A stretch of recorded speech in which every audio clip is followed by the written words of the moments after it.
Hi, Jeff. Thank you for taking the time to talk with us today. Your constituents have some questions for you that they would like answered. Would you mind answering some? Sure, thanks for this time, Autumn. I appreciate it. So, you've been on the board a relatively short time. What were your major contributions your first year or two on the board, and what were those years like? So, some of the contributions I made to the board was I was involved with the negotiations committee. I was asked to be a part of that, and I learned a lot. I enjoyed it. One of the negotiations I was involved with was between the teachers and the administration, the school board, and I got to see how those things were done. And the neat thing about that one was we were, with the administration's help, we were able to keep the lawyers out of that negotiation, and it was just involved the teachers and the school board and some of the administration, and we actually had a good time talking and getting to know each other better, and also being able to come together and come up with a great contract for the teachers and the administration school board. Wow, that's actually very impressive because not many school boards and teachers can negotiate contracts without lawyers' help. So that's actually very impressive. Yep. Next question is, you could have chosen to live anywhere when you moved here to the area. Why did you choose Montoursville, and why did you choose the Eldred and Cascade region specifically? I chose the Montoursville area. We were looking at different areas for my job as I moved up here, and we could have chosen anywhere. And as we continue to search online and information about this area, we saw that Montoursville School District was the best for school, for ratings, testing was better than all of the ones in the area. And we liked the reason we chose the Eldred Cascade area is it was out in the country. I grew up on a farm, worked on farms, and I always wanted to be in the country, so that's why we chose this area. Awesome. You have sent your children to the valley because you live in the Eldred and Cascade region. And you will be sending another one there shortly. I read in your biography. Do you feel safe doing this with all the rumors spreading about how bad the valley school is? I do. I get to visit frequently. I get to see Mr. Farrar when I go there, see all my kids' Christmas plays. I go there for Veterans Day. I was able to talk one time for Veterans Day. So I go there frequently, and I get to talk with teachers there during their competition days as well throughout the spring. So I go there frequently and get to talk with a lot of teachers while I'm there as well. And you feel safe sending your kids there? I do. I feel perfectly safe. My 3-year-old will be there in 2 years. My oldest was there when she was in kindergarten, so all 4 of my kids have been there, and they've all had a good time going there. Awesome. That's great. It's great to see that you're also so involved with the Valley School as a member. How did your faith affect your decision to run again? Because I know religion is important to you. How did that affect your decision? So I feel that my faith is the base of all my decisions. I feel like God has a plan for our community and our school district to let it prosper and to cultivate its testing scores, and I feel that I'm honored to be a part of the school board. Awesome. Here's an interesting one. There's a lot of allegations that have come out calling the school board elitist. How does it feel to have, your family be called elitist?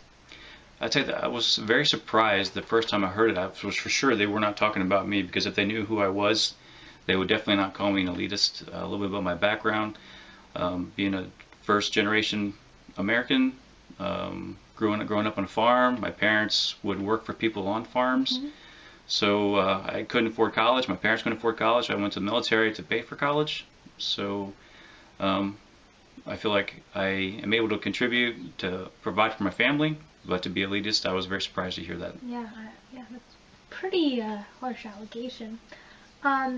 Next question is, people have gone to board meetings and have claimed that you are destroying the democracy that they spent years fighting for in the military. Now, as a former Marine, how does that make you feel? Yeah, I was a little taken aback by that. I understand being in the military, fighting for your country, fighting for the flag, fighting for your family, and to hear those allegations, it was interesting. But I feel that democracy is the ability to vote for the people you want to be on the board, or who you want to to be represent you. To represent you. Yep. And the board was elected, and we still serve on the board, and they have the right to be heard. Yep. And we did hear them. We gave them lots of opportunities to be heard, and just because their decisions weren't put into final action doesn't mean we did not hear what they were saying. Yes.